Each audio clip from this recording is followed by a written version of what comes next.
اس کے علاقے میں یہودی بہت تھوڑے تھے، چند نوجوان تھے جن کو اللہ تعالیٰ نے دین کی سمجھ عطا فرما دی، انہوں نے کلمہ پڑھ لیا، مسلمان ہو گئے۔ بادشاہ کو معلوم ہو گیا، بادشاہ نے حکم جاری کر دیا ان کو پکڑا جائے۔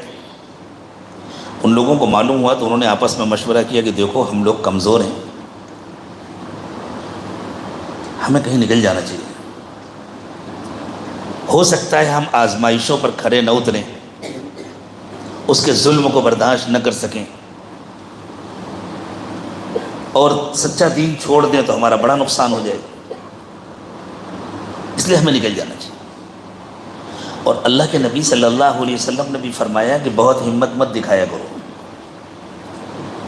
زبردستی آزمائشوں کو دعوت مت دیا کرو، جہاں تک ہو سکے بچنے کی کوشش کرو، اپنے دین و ایمان کو بچانے کی کوشش کرو۔ حتیٰ کہ نبی اکرم صلی اللہ علیہ وسلم نے صحابہ کرام سے فرمایا کہ اگر تمہیں معلوم ہو جائے کہ فلاں گلی میں دجال ہے تو اس سے لڑنے مت جانا، دوسری طرف بھاگ جانا، اپنے کو بچانا۔ یہ جو ہر موقع پر ہم لوگ بالکل دھاڑ ٹھوک کر میدان میں آ جاتے ہیں اور بعد میں ٹک نہیں پاتے، یہ بھی حضور کی نافرمانی۔ ہاں جن کی ٹکنے کی ہمت ہے، جن کی سردھڑ کی بازی لگانے کی ہمت ہے، وہ آئیں تو کوئی حرج نہیں، اللہ ان کی مدد کرے۔ تو ان نوجوانوں نے یہ فیصلہ کیا اور اللہ تعالیٰ نے ان کے اس واقعے کا تذکرہ کیا نکیر کے بغیر۔ معلوم ہوا کہ اللہ کو یہی طریقہ پسند ہے۔ یہ لوگ نکل گئے، ایک میلہ تھا، سب لگے ہوئے تھے کھیل کود میں، میلے ٹھیلے میں، وہاں اس کا خطرہ نہیں تھا کہ یہاں گرفتاری ہو جائے گی، وہاں سے یہ لوگ چپکے سے کھسک گئے۔ یہ چند افراد تھے، کتنے تھے؟ یہودیوں میں ان کی تعداد کے سلسلے میں اختلاف ہے، بعض کہتے 3 ہیں، بعض کہتے 5 ہیں، بعض کہتے 7 ہیں۔ اللہ نے کہا اس چکر میں مت پڑو، جتنے بھی ہوں ہم کو معلوم ہے تعداد، اصل واقعہ دیکھو کیا ہوا تھا۔ ہم لوگوں کا بھی اس زمانے میں یہی مزاج ہو گیا یہودیوں کی طرف، فضول تفصیلات میں الجھے رہتے ہیں، اصل جو واقعے کی روح ہوتی ہے اس کو فراموش کرتے ہیں۔ اللہ تعالیٰ فرما رہے ہیں فضول تفصیلات میں مت پڑو، اصل روح دیکھو کہ وہ اپنا ایمان بچانے کے لیے نکل گئے۔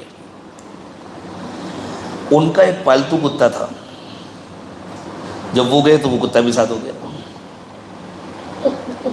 ایک غار میں گئے، یہ بھی اللہ کی مصلحت تھی۔ فطری طور پر، قدرتی طور پر غار کی بناوٹ ایسی تھی، دیکھیں اگر کوئی غار پورب پچھم ہو تو اگر اس کا رخ مشرق کی طرف ہے تو دوپہر تک اس کے اندر دھوپ بھری رہے گی۔ اگر آپ کے کمرے کی کھڑکی مشرق کی جانب ہے تو دوپہر تک کمرے کے اندر دھوپ رہتی ہے، گرمی اتنی ہوتی ہے کہ اے سی چلا کر بھی تکلیف ہوتی ہے۔ اور اگر رخ مغرب کی جانب ہے تو دوپہر کے بعد سے شام تک اتنی شدید گرمی ہوتی ہے، پوری دھوپ بھری رہتی ہے۔ لیکن اگر شمال جنوب ہے کھڑکی تو دھوپ نہیں آتی۔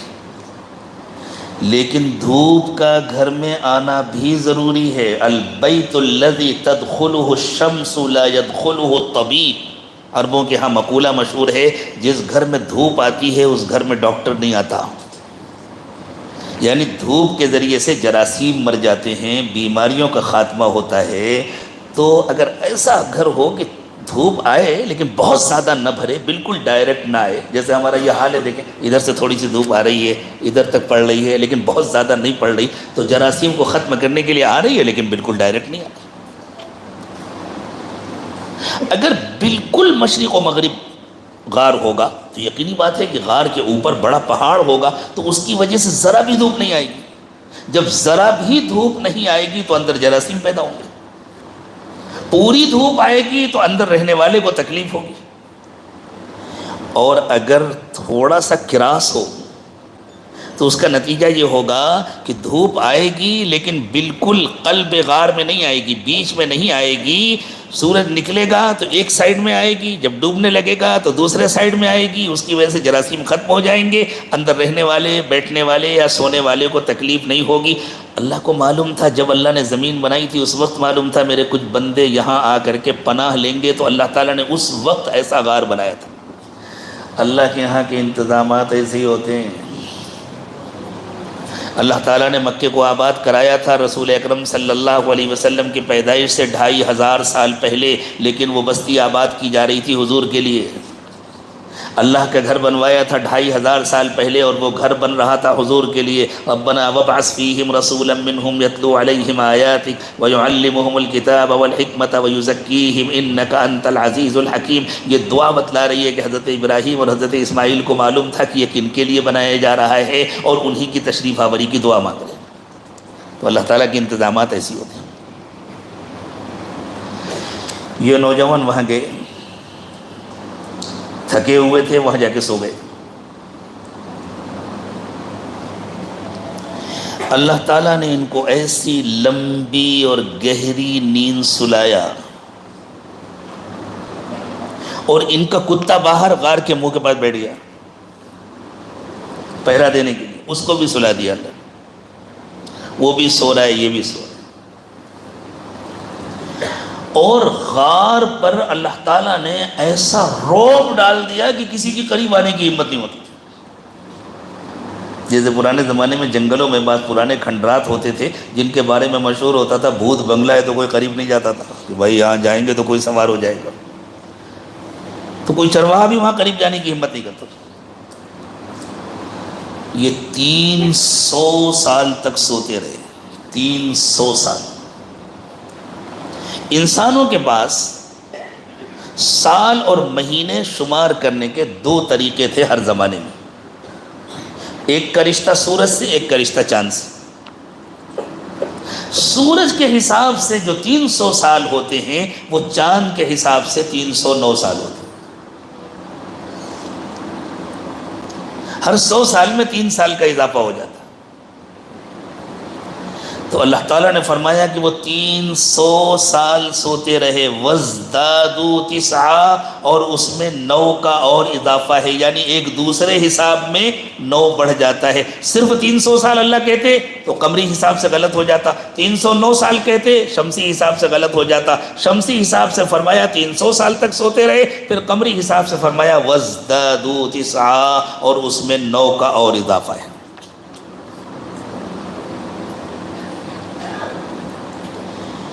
اتنے دنوں میں حالات بدل گئے تھے۔ اسلام غالب آ گیا تھا پورے علاقے میں۔ اسلام ذہن میں رکھیے گا، اس زمانے کا جو تھا یہودیت۔ پھر جو بادشاہ تھے اس زمانے کے، جس زمانے میں یہ لوگ بیدار ہوئے، وہ نیک و متقی تھے، لیکن اس زمانے کے جو مسلمان تھے ان میں سے بہتوں میں بہت بگاڑ آ گیا تھا، اور یہ باتیں ہونے لگی تھی کہ مرنے کے بعد دوبارہ کیسے اٹھیں گے۔ سب سے پہلے مسلمانوں کے ہاں جس سچائی کا انکار آتا ہے وہ ہے مرنے کے بعد دوبارہ اٹھنا۔ اس لیے کہ اگر کوئی یہ مان لے کہ مرنے کے بعد دوبارہ اٹھیں گے تو پھر اسے اللہ کی مرضی پر عمل کرنا پڑے گا، من مانی نہیں کر سکتا۔ تو من مانی کرنے کے لیے پہلی ضرورت ہوتی ہے کہ مرنے کے بعد دوبارہ اٹھنے کا انکار کیا جائے۔ جیسے کسی چور کو چوری کرنا ہے اور اسے معلوم ہے کیمرہ لگا ہوا ہے، پھر بھی اس کا نفس مجبور کر رہا ہے چوری کرنا، تو وہ کہے گا نہیں نہیں، یہ کیمرہ جو ہے نا اصلی نہیں ہے، یہ دکھاوے کا ہے، یہ کھلونا۔ کچھ تو تسلی کے لیے کہے گا نا۔ اگر اس کا دل مان رہا ہے کہ کیمرہ لگا ہے اور مجھے دیکھ رہا ہے تو چوری نہیں کر سکتا، اور اسے چوری کرنا ہے۔ تو جو لوگ آخرت کا انکار کرتے ہیں، اللہ تعالیٰ نے فرمایا ان کے پاس آخرت کے انکار کے لیے کوئی علمی دلیل نہیں ہے، چونکہ ان کو اپنے نفس کا کہنا ماننا ہے، نافرمانی نہیں چھوڑنی، اس لیے انکار آخرت ان کی مجبوری ہے۔ بل یرید الانسان لیفجر امامہ، آئندہ بھی انسان نافرمانی کرنا چاہتا ہے، اس لیے آخرت کا انکار کرو۔ جیسے ہم مسلمان، ہمارے یہاں کیسے ہوتا ہے آخرت کا انکار معلوم ہے؟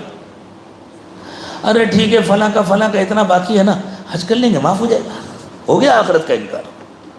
یعنی گویا ہمارے پاس ایسے راستے ہیں جس کے ذریعے ہمارا حساب نہیں ہوگا، ہم اللہ میاں کو چکما دے کے نکل جائیں گے، ہم اللہ کو بے بس کر دیں گے، ہم نے تو حج کر لیا تھا، اب آپ کیسے ہمارا حساب کر سکتے ہیں؟ ایسے معافی نہیں، بیٹے کو حفظ کرا دیں گے، وہ ہمارا سفارشی بن جائے گا، شفیع بن جائے گا، لے کر کے چلا جائے گا۔ یہ سب انکار آخرت کے چور راستے ہیں۔ اسی طرح کا انکار آخرت پہلے یہودیوں میں آیا تھا۔ اسی انکار آخرت کا ایک رشتہ تھا، ایک راستہ تھا، وہ کہتے تھے نحن ابناء اللہ و احباؤہ، ہم تو اللہ تعالیٰ کے پسندیدہ لوگ ہیں، ہم تو گویا اللہ تعالیٰ کے خاندان کے لوگ ہیں، ہمارا تھوڑی حساب ہوگا، باقی سب کا حساب ہوگا، ہمارا تھوڑی انکار ہوگا، تو ہمارا حساب نہیں ہوگا، تو اپنے حق میں تو آخرت کا انکار کیا۔ یہی انکار جب آگے بڑھتا ہے دھیرے دھیرے، تو پھر انسان کہتا ہے ارے بھائی آج تک تو کسی کو دیکھا نہیں، مرنے کے بعد اٹھاؤ، پرانی قبریں کھودو تو بوسیدہ ہڈیاں نکلتی ہیں، کوئی تو نظر نہیں آیا، کیسے اٹھیں گے؟ تو وہ جو بادشاہ تھے، جو مومن و متقی تھے، انہوں نے اللہ تعالیٰ سے دعا کیا تھا اللہ میری قوم ہے گمراہ ہو رہی ہے یا آخرت کا انکار کر رہے ہیں، کوئی کھلی نشانی دکھا دے۔ اتنے طویل عرصے کے بعد ان لوگوں کی آنکھ کھلی، اللہ نے ایسا انتظام کیا تھا یہ کروٹ بھی بدلتے رہتے تھے، اگر بہت دنوں تک کوئی کروٹ نہ بدلے تو مٹی بدن کو کھانے لگتی ہے، تو کروٹ بھی بدلتے رہتے، جراثیم بھی نہیں رہ سکتے تھے، اس لیے کہ سورج جب نکلتا تھا اور ڈوبتا تھا تو تھوڑی دیر کے لیے دھوپ آتی تھی، نکلتے وقت بھی آتی تھی، ڈوبتے وقت بھی آتی تھی۔ اللہ تعالیٰ نے فرمایا وَتَرَى الشَّمْسَ إِذَا طَلَعَتْ تَدَاوَرُ عَنْ كَهْفِهِمْ ذَاتَ الْيَمِينِ، جب سورج نکلتا تھا تو اس وقت دھوپ ان کے دائنی طرف سے نکل جاتی تھی، وَإِذَا غَرَبَتْ تَقْرِضُهُمْ ذَاتَ الشِّمَالِ، اور جب ڈوبتا تھا تو بائیں طرف سے نکل جاتی تھی، غار ذرا چوڑا تھا، وَهُمْ فِي فَجْوَةٍ مِّنْهُ، وہ درمیان میں تھے، ڈائریکٹ ان کے اوپر دھوپ نہیں پڑتی تھی، یوں کے راس پڑتی تھی، یوں کے راس۔ جو بچے انجینئر ہیں وہ بیٹھ کر کے کاغذ پر نقشہ بنا کے دیکھ لیں کہ ادھر سے سورج نکلے گا، ادھر سے ڈوبے گا، ڈائریکٹ دھوپ کدھر پڑے گی، اور پھر غار کا منہ کس طرف ہونا چاہیے، کتنا چوڑا ہونا چاہیے، کیسے اس میں دھوپ پڑے گی، معلوم ہو جائے گا، سمجھ میں آ رہا ہے۔ مجھے اگر پہلے سے معلوم ہوتا کہ قاری صاحب یہ آیات پڑھیں گے تو شاید میں بیٹھ کر کے نقشہ بنانے کی کوشش کرتا اور آپ کو دکھاتا، لیکن اب اتنا وقت نہیں تھا، مجھے تو اٹھتے اٹھتے محسوس ہوا کہ اچھا ان آیات کی تلاوت کر رہے ہیں، لیکن بچے چاہیں تو بنا سکتے ہیں۔ اب جب یہ لوگ اٹھے تو بھوک لگی تھی، بیدار ہونے کے بعد تو بھوک زور سے لگتی ہے، ان کو بالکل اندازہ نہیں تھا کہ کتنا وقت گزر گیا ہے، باہر کا کیا حال ہے پتہ نہیں تھا۔ تو ان لوگوں نے آپس میں تذکرہ کیا کہ دیکھو، مذاکرہ کیا، مشورہ کیا کہ بھئی ایک آدمی جائے اور کچھ کھانے کی چیز لے آئے اور کسی سے الجھے نہیں، کوئی دو پیسے زیادہ بھی مانگ لے تو دے دے، کسی کو پتہ نہ چلے کہ ہم لوگ کون ہیں، ہاں بہت نرمی کے ساتھ جائے اور لے کر آئے۔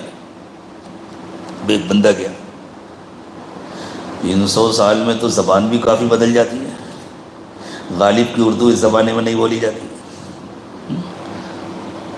اس زمانے کی لکھنؤ کی اور دہلی کی اردو اگر جا کر کے آج کوئی لکھنؤ اور دہلی میں بولے یا تلاش کرے، سننا چاہے تو کان ترس جائیں گے اس کے سننے کی۔ 100 سال میں زبان میں کافی فرق آ جاتا ہے، تو یہ تو قرآن پاک کی برکت ہے کہ عربی آج تک نہیں بدلی اور قیامت تک نہیں بدلے گی، ہاں یہ قرآن پاک کا معجزہ ہے، ورنہ 100 سال میں زبانیں بدل جاتی۔ آپ کا دل چاہے اور اگر آپ کے ہاں ریکارڈ میں ہو تو آپ 100 سال پرانا کوئی بنگلور کا اخبار اٹھا کر پڑھ لیجئے، آپ کو اندازہ ہو جائے گا کہ اس وقت کی زبان میں اور آج کی زبان میں کتنا فرق ہو چکا ہے۔ 100 سال پرانے کسی مصنف کی اردو کی کتاب پڑھ لیجئے تو آپ کو پتہ چلے گا کتنا فرق ہو گیا ہے۔ تو زبان بھی مکمل زبان نہیں بدل جاتی، لیکن لہجہ بدل جاتا ہے۔ سکہ بھی 300 سال پرانا، اس مشرک بادشاہ کے زمانے کا۔ اب جب یہ صاحب گئے اور دکاندار سے سامان لیا اور سکہ دیا تو اس نے دیکھا، وہ سمجھا اس آدمی کو کہیں کوئی پرانا خزانہ مل گیا ہے، اور خزانہ چونکہ حکومت کی ملکیت ہوتا ہے، تو اس نے پوچھا بھائی تم کون ہو، کہاں سے لائے پیسے؟ ہاں میرے پیسے ہیں۔ کہاں سے لے کر کے؟ کہاں سے لے کے آئے مطلب میرے پیسے؟ کہاں رہتے ہو؟ فلاں محلے میں۔ تو محلے کا نام بھی نہیں ہے۔ کیا نام ہے تمہارا؟ یہ نام ہے۔ باپ کا کیا نام ہے؟ فلاں۔ باپ کے نام کو کون جانے، دادا پر دادا کے نام کو کوئی نہیں جانتا۔ دکاندار کو تعجب ہوا کہ بھئی چکر کیا ہے، یہ آدمی کو دھوکہ دے رہا ہے یا کچھ اور ہے۔ اس نے اس کو پکڑ لیا، پولیس کے حوالے کیا۔ بادشاہ تک پہنچی بات۔ بادشاہ نے جب پوچھا تو اس نے بتلا دیا کہ وہ، اس کو اندازہ ہو گیا کہ حالات بدل چکے ہیں، یہ تو مسلمان لوگ ہیں۔ تو اس بندے نے بتلا دیا کہ ایسا ایسا ہوا تھا اور ہم لوگ فلاں غار میں گئے تھے، سو گئے۔ بادشاہ نے کہا ٹھہرو، پرانی حکومت کے زمانے کی ایک تختی ہے خزانے میں، جس میں کچھ لوگوں کے نام لکھے ہوئے ہیں، ان کی گرفتاری کا وارنٹ ہے، وہ یہ فلاں فلاں لوگ ہیں جو حکومت کے باغی ہیں، غدار ہیں، اس زمانے کے گویا ٹیررسٹ ہیں، یہ جہاں ملیں زندہ یا مردہ ان کو پکڑ کر لایا جائے۔ تو وہ تختی نکلوائی بادشاہ۔ اب پوچھا ہاں کیا نام ہے تمہارا، تمہارے ساتھی؟ وہی نام تھا، یہ ہے اصحاب الرقیم۔ رقم لکھنے کو کہتے ہیں، ان کے نام چونکہ تختی میں لکھے ہوئے تھے اس لیے قرآن نے ان کو اصحاب الرقیم کہا۔ اس زمانے میں اصحاب الرقیم کا ترجمہ کیا ہوگا؟ موسٹ وانٹیڈ، نہایت مطلوب لوگ، جن کے نام کا وارنٹ جاری ہے، جن کو گرفتار کیا گیا۔ تو اصحاب الکہف والرقیم کا ترجمہ ہوگا اس زمانے میں وہ نہایت مطلوب لوگ جو اپنا ایمان بچا کر غاروں میں چھپے تھے۔ بادشاہ خود گئے وہاں، ان کے ساتھ دیگر علماء، مشائخ، اکابر سب تشریف لے گئے، بڑے احترام سے ان لوگوں کو لے کر کے آئے، سب لوگوں نے زیارت کی، پوری امت کو اطمینان ہو گیا، اس زمانے کے تمام مسلمانوں کو اطمینان ہو گیا، ہاں ہاں اللہ چاہیں تو اتنی طویل عرصے تک جسم کے ساتھ زندہ رکھیں، اللہ چاہیں تو جسم کو ختم کر دیں، صرف روح کو زندہ رکھیں، پھر بعد میں اس کو جسم دے دیں، اور سب کو بعض بعد الموت کا یقین ہو گیا۔ اس کے بعد ان لوگوں نے کہا کہ اب ہم لوگ وہیں جائیں گے، وہاں جا کر انہوں نے آرام کیا اور پھر ان کا انتقال ہو گیا۔ وہ آج تک زندہ نہیں ہے، پھر ان کا انتقال ہو گیا۔ اب اس زمانے میں لوگوں نے کہا کہ بھائی ہمیں ان کی کوئی یادگار بنانی چاہیے، تو ان کی یادگار کے طور پر وہاں ان لوگوں نے ایک مسجد بنائی۔ یہ جو ترکوں کا طریقہ تھا نا کہ بزرگوں کی یادگار کے طور پر مسجدیں بناتے تھے، یہ کوئی شرک و بدعت نہیں ہے۔ قرآن پاک نے جب اس کا تذکرہ کیا ہے کہ ان لوگوں نے مسجد بنائی تو اس کی تردید نہیں کی ہے، ناپسندیدگی کے ساتھ تذکرہ نہیں کیا ہے، بہت زیادہ تاکید بھی نہیں کی۔ تو گویا اس کا تاکیدی حکم بھی نہیں ہے کہ ہر اللہ والے کی نشانی جہاں ہو وہاں مسجد ضرور بناؤ، لیکن اگر کسی نے بنا لیا تو کوئی حرج بھی نہیں۔ یہ سکھایا تھا کہ یہ بتلائیں، چونکہ یہودیوں کے یہاں یہ بہت غیر معمولی واقعہ تھا، بہت غیر معمولی واقعہ تھا کہ جا کر کے غار میں چھپ گئے اور بادشاہ اور اس کی فوج ڈھونڈ ڈھونڈ کر تھک گئی لیکن نہیں تلاش کر سکے۔ اللہ تعالیٰ نے واقعے کا تذکرہ کر دیا، تفصیل سے بتلا دیا کہ یہ تھے نوجوان۔ حضور اکرم صلی اللہ علیہ وسلم نے جواب دے دیا، لیکن اللہ تعالیٰ نے یہودیوں سے کہا تم اس کو بہت غیر معمولی سمجھ رہے ہو، یہ تو بہت معمولی واقعہ ہے، اس میں کوئی حیرت کی بات نہیں، چونکہ اس زمانے میں بادشاہوں کے پاس ایسے آلات نہیں تھے، ایسے ذرائع نہیں تھے جن کے ذریعے وہ پہاڑوں کے اندر جھانک کر کے دیکھ لیتے، غاروں کے اندر جھانک کر دیکھ لیتے، دور سے اطلاعات پہنچانے والے مواصلات کے آلات نہیں تھے۔ غیر معمولی واقعہ تو اس وقت ہوگا جب ان مشرکوں کی جگہ پر تم ہوگے۔ یہودیوں سے کہا جا رہا ہے غیر معمولی واقعہ اس وقت ہوگا جب ان مشرکوں کی جگہ پر تم ہوگے اور تمہارے پاس ہر قسم کے آلات ہوں گے، تمہارا یہ دعویٰ ہوگا کہ ہمارے پاس ایسے کیمرے ہیں جو پہاڑوں کے اندر تک بھی جھانک کر کے دیکھ لیتے ہیں، اور اس زمانے میں تم کچھ لوگوں کے لیے وارنٹ جاری کرو گے اور وہ اپنا ایمان بچا کر غاروں میں چھپیں گے اور تم ان کو نہیں ڈھونڈ پاؤ گے۔